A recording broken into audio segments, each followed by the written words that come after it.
So I think we can start. Good evening, everybody. Thank you for joining us. On behalf of the Kolkata Partition Museum Trust, I welcome all of you to a very special event. The third lecture in our annual lecture series to be delivered by Professor Sugata Bose. Just a little aside here, the entire trust is actually here today. So I'm speaking on behalf of them on the dais, but we are all here. Partition Gupta, Chandrashen Gupta, Obhijit Pathak, and Lilian Chatterjee. Most of you probably know Tapati and Jadunath, and Obhijit and Lilian are to the financial and legal side of things.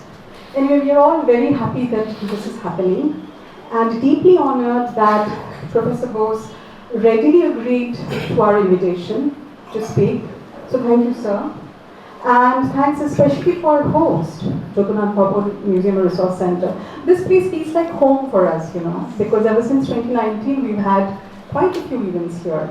And many of you will recall that in fact the previous lecture itself was, happened here last January. And surprise, the speaker is actually here, giving us a great surprise on Jadunath. The inaugural lecture, of course, happened at President's University in 2022. It was delivered by Professor Sugata Bose. Just wanted to say one or two things about this series. We are calling it annual lecture series, and ideally speaking, it should happen at the same time every year, at least the same month. But you may have noticed that our lectures, 3 now and counting, are actually spaced out a little more, about a year and a half. The reason is that we can hold these events only when the chosen speaker is in town with us, and keeping their convenience and availability in mind, because so far we've had speakers who live abroad. When we have speakers from the city and from the countries, which of course we will in due course, then we'll be probably able, it will be easier for us to schedule things exactly annually. The other thing is,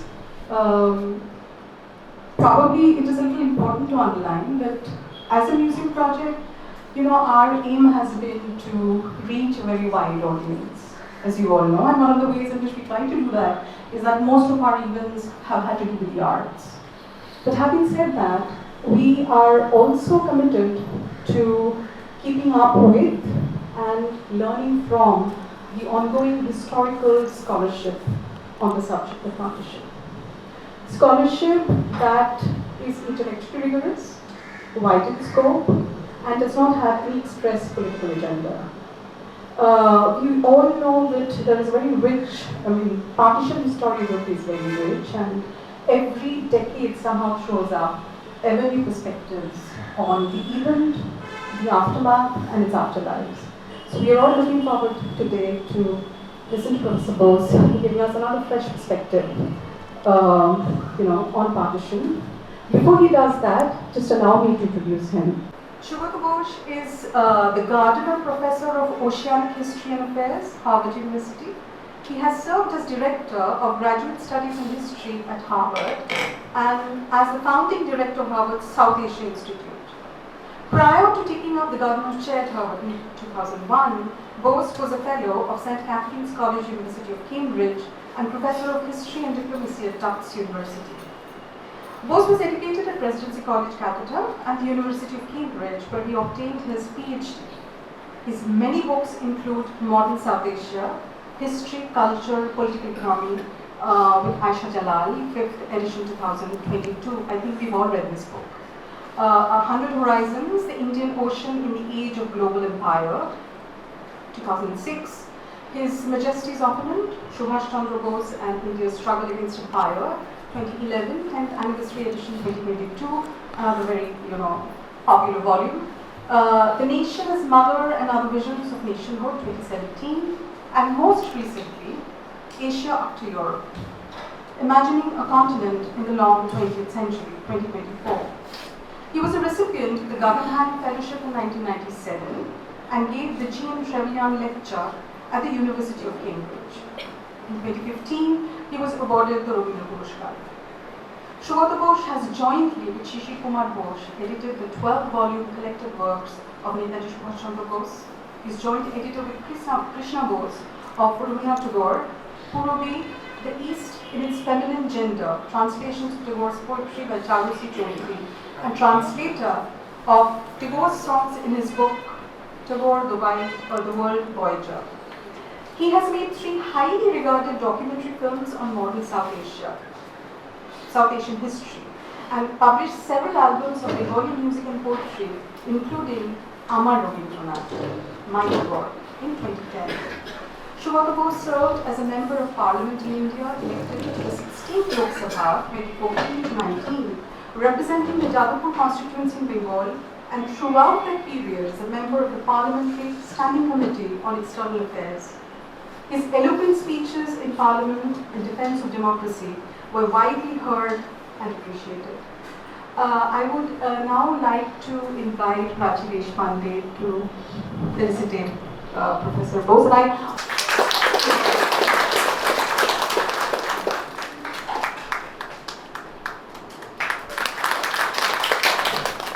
I'm grateful to the Kolkata Partition Museum Trust, especially Rituparna and Jayanto for inviting me to deliver this lecture and for making sure that I'm here with you this evening. I'm delighted to see the faces of so many friends, my own students, students of my students gathered here today. In advancing a general argument about partition as failure of federation, I will be drawing on an introduction and conclusion I have written jointly with Aisha Jalal to an edited volume titled South Asia's Freedom in Global Perspective, Nation, Partition, Federation, that will be published later this year. But I will seek to interweave with that argument a textured history of events as they unfolded in Bengal, Calcutta, and this neighborhood of South Calcutta between 1946 and 1950.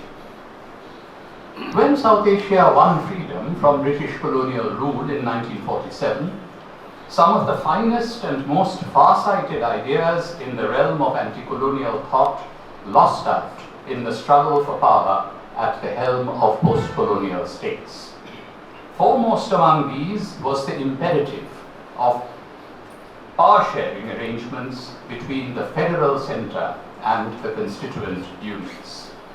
The reification of partition in the narratives of post-colonial states and the projection of their more virulent versions in recent times calls for a systematic retrieval of contending narratives of the nation to analyze the politics of partition, especially imaginative ideas of accommodating regions and communities that drew on the subcontinent's long history of power sharing, while also engaging with ideas on federalism prevalent at that time. Partition, with its religious connotation, obfuscated provincial political dynamics that had made imaginative ideas of a federation such an irresistible goal for a cross-section of anti-colonial nationalists. Those political and economic ideas have acquired renewed salience in the 21st century at the vortex of a complex and symbiotic relationship between the forces of democracy and authoritarianism. We need to engage in a creative process of historical retrieval of visions for substantive democracy and federal union during the struggle for freedom that remained unrealized during the post-colonial transition. Re-engaging with those ideas may enable a better response to the challenges of authoritarianism in the present and provide the basis for a more equitable and democratic global order. The importance of this inquiry goes beyond the subcontinent in asking questions that have relevance for post-colonial states across the world. The transition from the world of colonial empires to a world of nation-states, as latest research in diverse contexts has shown, was by no means a natural one. Across the colonized world, from the British Caribbean to French West Africa and Republican China, political leaders and thinkers imagined federations and states with multiple nations and communities sharing political space.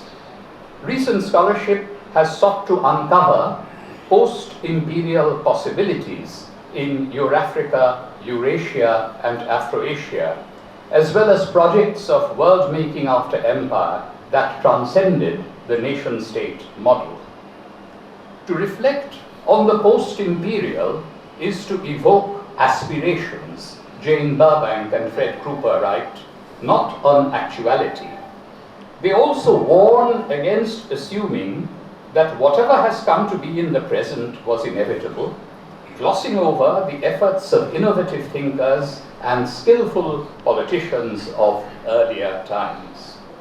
However, they emphasize the prospects of federation between the erstwhile metropolis and colony, especially in relation to Eurafrica, as revealed in the political thought of figures such as Leopold Sédar Senghor of Senegal. Adam Getachew acknowledges that leaders like Kwame Nkrumah of Ghana and Eric Williams of Trinidad recognized federation as an institution ideally suited to the question of interstate legal pluralism, but they did not dwell on the question of intrastate diversity.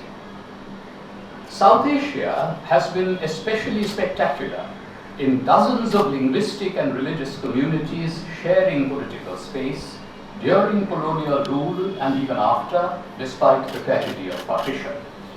The history of modern South Asia's political trajectory, including its triumphs and failures, is of great significance to global histories of empire, nation, partition, and federation. The more perceptive exponents of federalism did in fact address the challenge of myriad internal diversities, and the federation they envisaged was not limited to a reconfigured imperial metropolis, but rather power-sharing arrangements with other oppressed nations of Asia and Africa. Among the leading Bengali theorists of federalism in the early 20th century were Brojen Sheel, Radhakamal Mukherjee, and Binay Kumar Sarkar, about whom Nazmul Sultan has written in his recent book. Political leaders who envisioned an independent federal republic included Deshabandhu Chittaranjan Das, Sharat Chandra Bose, N.N. Roy, and Subhash Chandra Bose. In the words of the songwriter Atul Prasad Sen, this was the dream of Vividher Mache Dakho Milana Mohan. Visions of a federal union of India were complemented by larger conceptions of an Asiatic federations. These anti-colonial thinkers, far from retreating into communitarian cultural defense, took energetic part in the imagination of a global future to replace the world of colonial empires. Global in spatial scope, their temporal visions drew on past legacies of pre-colonial empires based on layered sovereignty to replace the oppressive colonial present and envision future liberation encapsulated in phrases like the futurism of young Asia. Nurtured in the cultural and political milieu of Swadeshi internationalism at the turn of the 20th century, these ideas held sway in the corpus of anti-colonial economic and political thought during the mass political movements of the interwar period.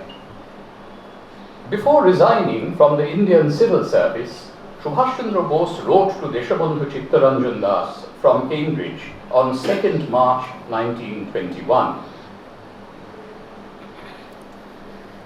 We must now craft India's constitution based on Swaraj. He wanted the creation of the work of creation to begin even while the Congress dismantled the iniquitous colonial order.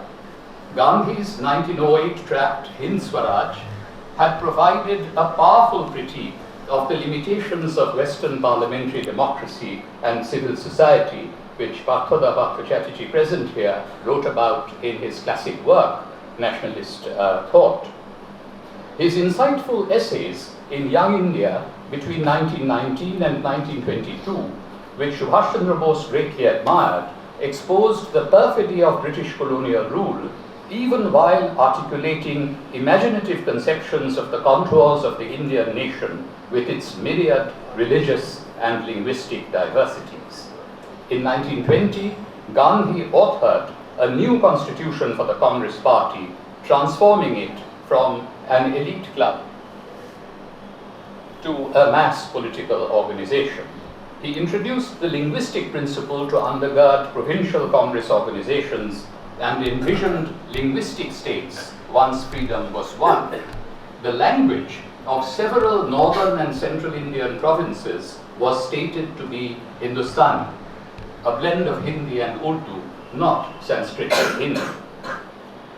Constitutional reforms in British India during the early 20th century in 1909, 1919 and 1935 introduced elements of limited representative government while denying substantive democracy. The British alternated between attempts at communalizing and provincializing Indian representative politics in order to keep power at the All India Centre firmly in their own hands. Since 1909, separate electorates were introduced for religious minorities.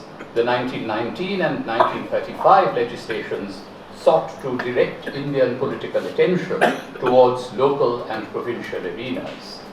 The Congress, led by Gandhi from 1920 onwards, orchestrated mass movements across the country to circumvent the constraints of the representative institutions with very restricted electorates set up by the British Raj. The best in Indian political thought categorically rejected these constitutional devices that were meant to perpetuate British colonial rule. Against these British attempts to impose centralized despotism, patriotic Indians forged what the young historian Aniket Dey has called a robust political tradition of anti-colonial constitutionalism since the days of the Swadeshi movement. He has also shown a distinction between the racialized imperial lineage of diarchy, which was brought from South Africa, and federation on the one hand, and the anti-colonial lineage of federalism as the basis of Indian unity. The very term Sangvidhan for constitution, as distinct from Shashantantra or principles of governance, comes from Rabindranath's essays in Swadeshi Samaj on village confederations. In fact, the blueprint of a federal constitution was unveiled by the Swarajists led by Chittaranjan Das in 1923, alongside a pact for the equitable sharing of power between Hindus and Muslims. According to this remarkable constitution, the ordinary work of a central government in free India should be mainly advisory. It called for a maximum of local autonomy, carried on mainly with advice and coordination from, and only a minimum of control by, higher centers.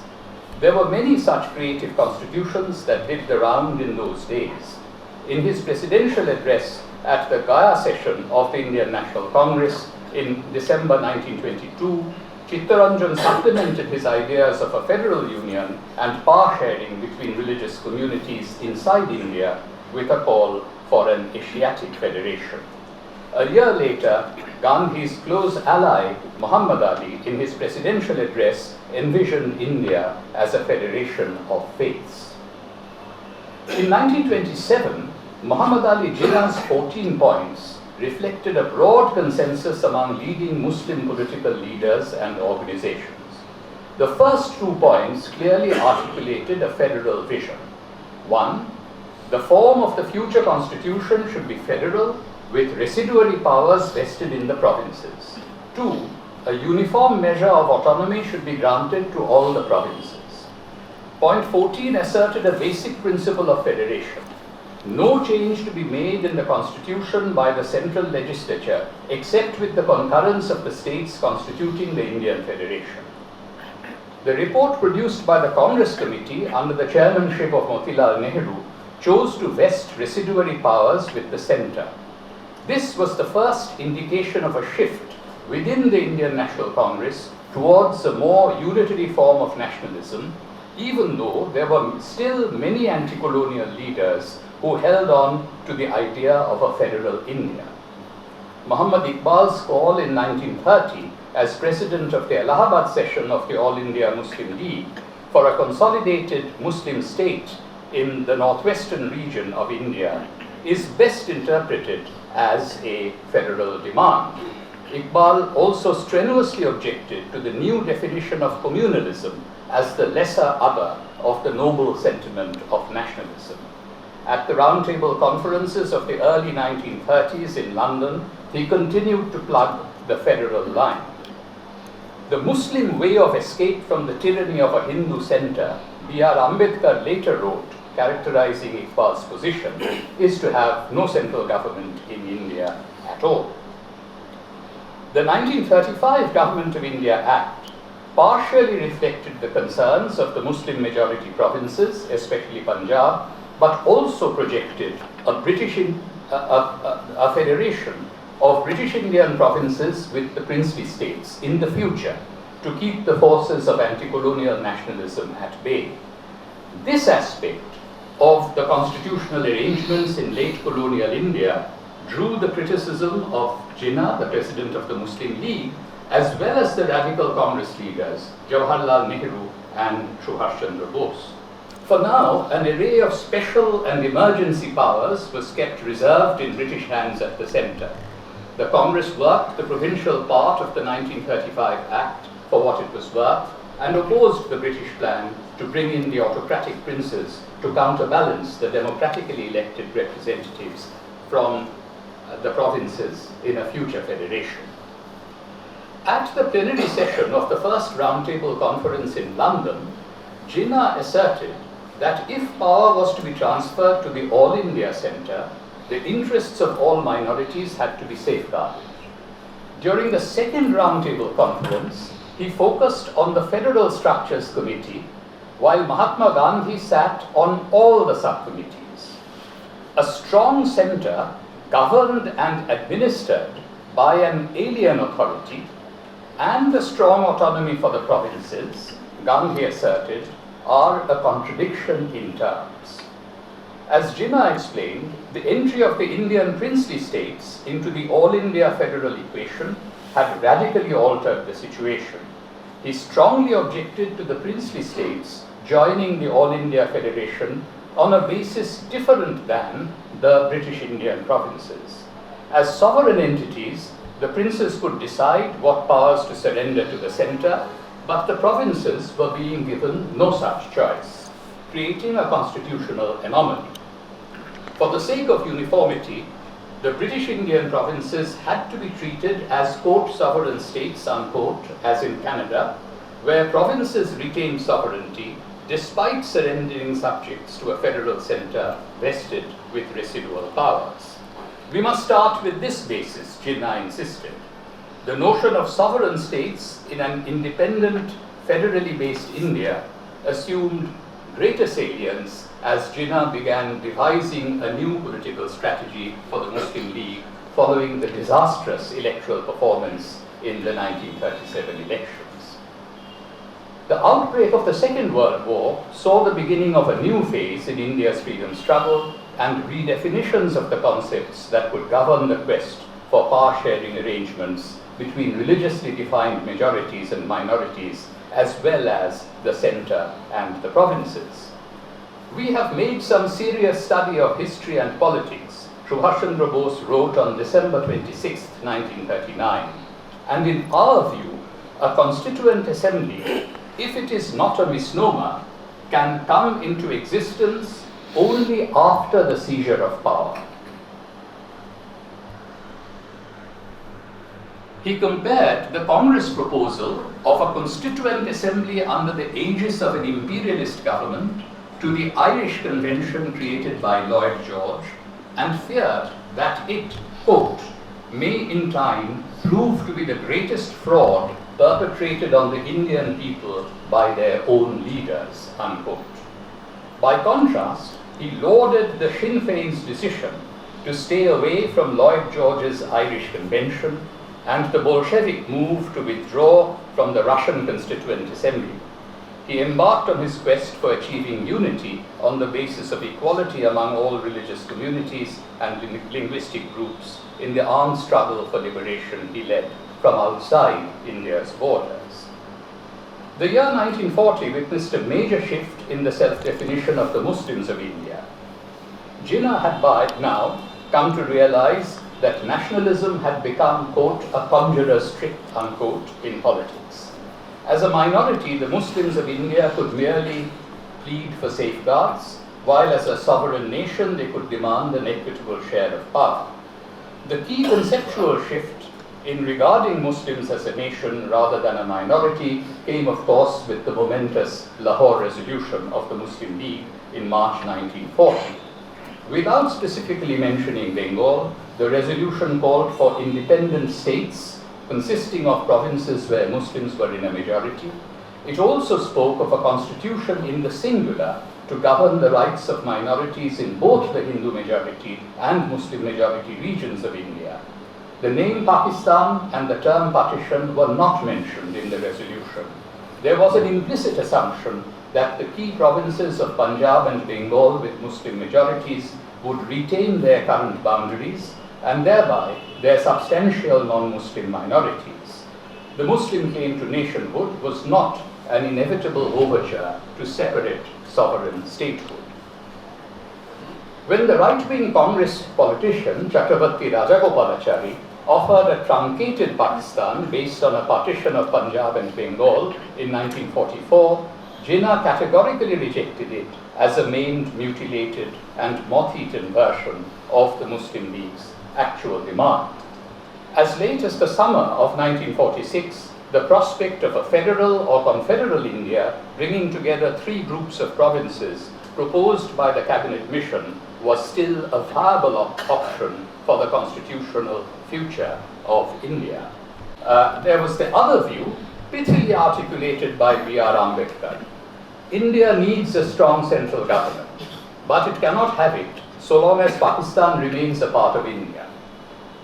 Historical scholarship has long underscored that the idea of Pakistan must not be confused with the partition of India, especially its two major Muslim majority provinces. In 1947, the desire for inheriting the British Raj's unitary centre became an insistent demand of the Congress High Command, led by Nehru and Patel, and partition of the provinces was the price they were prepared to pay to achieve it. Yet, there were generous and imaginative anti-colonial visions until the very end that contended that there could be an equitable sharing of power between religious communities working together at the provincial level within a larger framework of a federal or confederal union of India. The time has now come to get a clear sense of the sequence of events in 1946-1947 that led to the defeat of the vision of a federal union and the partition of Bengal along religious lines. The year 1947 had opened on an optimistic note. A 15-year-old girl named Krishna, living on Rashbihari Avenue, wrote in her diary on 23rd January 1946, "Aaj bhore গান শুনে ঘুম ভাঙলো, জাগো জাগো, তড়াক করে উঠে এসে জানালার কাছে দাঁড়ালাম, দেখি প্রভাত ফেরি বেরিয়েছে, চট করে মনে পড়ে গেল আজ যে নেতাজির জন্মদিন, একটার পর একটা দল যেতে লাগলো, কেউ গেয়ে গেল জাগ্রত ভগবান হে, কেউ গাইল কদম কদম বাড়ায় যা." This was the heady aftermath of the release of the Red Fort 3, Saigal, Dhillon and Shahnawaz on 3rd January 1946, following the Red Fort trial. Actually, this page is quite fascinating. You can't read it from such a distance, but here she has been reading Karl Marx, Lenin on the oppression of the Tsars, Karl Marx on the discrimination against Jews in both Germany and France, and also at the same time she is reading Mongpute Rabindranath, and she's saying that that was a great relief to see the lighter side of Rabindranath. And then she's also reading Subhash Chandra Nutoner Sandhane, which she quotes at length on the top of this page before writing about 23rd January. The entry on January 24th, 1946 in Krishna's diary reads, "আজ শাহনওয়াজকে দেখলাম, দেশপ্রিয় পার্কে এসেছিলেন, নিদারুণ বক্তৃতা দিলেন, বেশ ভালোই লাগলো। 21st February 1946, এইমাত্র বিমল মামা একটা অ্যাডভান্স হাতে প্রবেশ করতেই কাগজটা ছোঁ মেরে নিয়ে নিলাম। বড় বড় করে লাল কালিতে লেখা, barracks resound with gunshot, military police RIN ratings duel. আমার তো ভীষণ বম্বে যেতে ইচ্ছে হচ্ছে।" Meanwhile, in Bengal provincial elections that were held for the first time since 1937 in the spring of 1946, the Bengal Congress, led by Sugata Bose, swept nearly all the general constituencies and picked up quite a few scheduled caste seats as well. But Sugata Bose himself was elected to the Central Legislative Assembly. The Muslim League won 115 of the 123 Muslim reserved constituencies. Despite his absolute majority, the League leader, Hussain Shahid Sohrawardy, tried initially in April 1946 to form a coalition government with the Congress and kept a few cabinet posts vacant until as late as November in case a League-Congress agreement could be reached.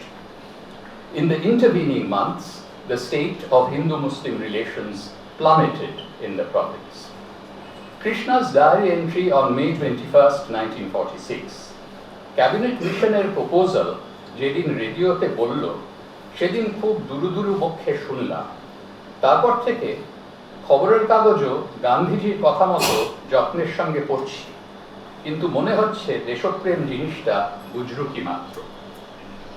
The Cabinet Mission's proposal for a federal three-tiered constitutional arrangement based on 3 groups of provinces was a viable alternative to a religiously based partition. The Muslim League accepted it, even though it categorically rejected a separate sovereign Pakistan. So did the Congress, until Jawaharlal Nehru, upon taking over as Congress President from Maulana Azad, made a statement on 11th July 1946 that the federal arrangement based on grouping may not last. The Muslim League was alarmed at Congress's hedging of its acceptance of the Cabinet Mission plan, and Jinnah issued a call for direct action day on August 16 to achieve Pakistan. Krishna's diary, 16th August 1946. নানা গুজব শুনতে পাচ্ছি, ঠিক অবস্থা কেমন জানি না। August 17th, 1946. কলকাতার খবর মোটেই ভালো না, কাগজ পাইনি, ট্রাম বাস বন্ধ, কাল সারা রাত হইচইয়ে ঘুম হয়নি, আগুন লাগানো হচ্ছে, লুটতরাজ করা হচ্ছে, শুনতে পাচ্ছিলাম। একবার আগুন দূরে দেখাও গেল। August 18th, 1946. কাল রাতেও ঘুম হয়নি। At this time, the 15-year-old had witnessed her first communal killing, a lone Muslim man being chased by a Hindu mob of Goalas along the road from the lake towards Rashbihari Avenue, a plea from an elderly Hindu woman to spare his life, and then the almighty crash of a door of the house where he had taken shelter, and the thuds of lathis or rods on a human skull. Yet, Krishna's entry on August 19th, 1946 has an important observation. এখানকার বহু হিন্দু পরিবার যে মুসলমানদের আশ্রয় দিয়ে নিজের জীবন পর্যন্ত বিপন্ন করে তাদের বাঁচিয়েছে, তা তো দেখেওছি, শুনেওছি। এখন আর্ট সার্কাস থেকে যারা এসেছে তাদের কাছে শুনলাম একইভাবে মুসলমানরাও হিন্দুদের বাঁচিয়েছে। এই একটা একটু শুভ খবর। 20th August 1946, রাত প্রায় 11টার সময় গতকাল হঠাৎ শঙ্খধ্বনি শোনা গেল, দূরে একটা হল্লাও ভেসে এলো একটু পরেই চতুর্দিকে চিৎকার শুনতে পেলাম মেঘনাথ সাহার বাড়িতে অ্যাটাক। সে সময় স্বল্পালোকে কলকাতার রাস্তার চেহারা দেখে ওয়ার্স আর স্ট্যালিনগ্রাডে ব্র্যাকেটে সিনেমায় দেখা যুদ্ধের সময় যে অবস্থা হয়েছিল তা মনে পড়ছিল। 24 অগস্ট 1946। জয় হিন্দ। আজ একটা স্মরণীয় ঘটনা ঘটেছে। এই একটু আগে বড়লাট লর্ড বেভেলের বক্তৃতা শুনলাম। অন্তর্বর্তী গভর্নমেন্টে কারা কারা যাবে তাদের নাম আজ রেডিওতে ঘোষণা করা হলো। Jadunath Bose became the minister in the interim government from Bengal.